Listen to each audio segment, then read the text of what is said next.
otalariki berga o'ltiribsizlar. Men nima qilaysizlar, jumani o'qisanglar, ammo dar qiboli qizlarning mahriga popishorlik qilsanglarki, valla hanuz ham $10,000 kam bo'lmasin.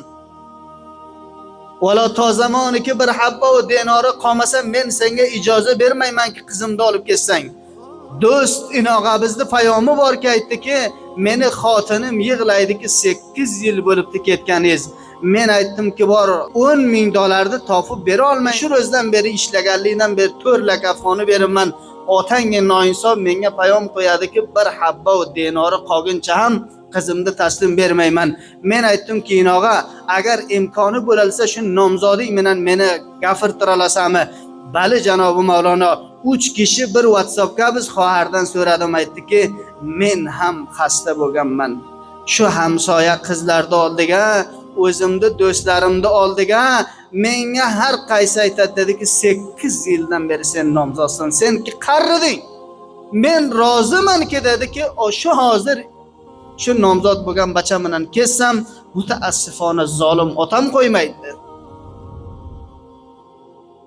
Bavar qilingki, mana bu narsalar omil va sabab bo'ladiki, biza farzandlarimizni o'z qo'limiz bilan she'r g'urronday margni og'ziga eltib tashlashligiga.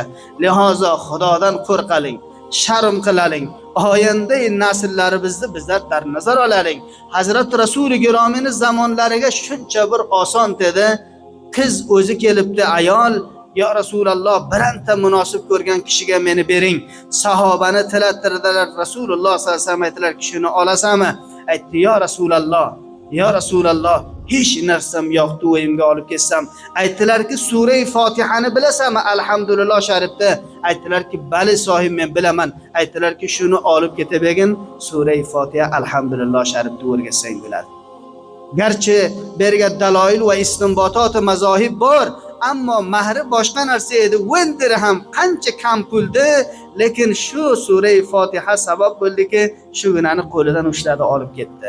Mana bu edi islomiyat, mana bu edi musulmon. Aziz otalarim, har kimga-ki o'g'li bo'lsa, qivoliga qizi ham bor, qizi bo'lsa o'g'li ham bor.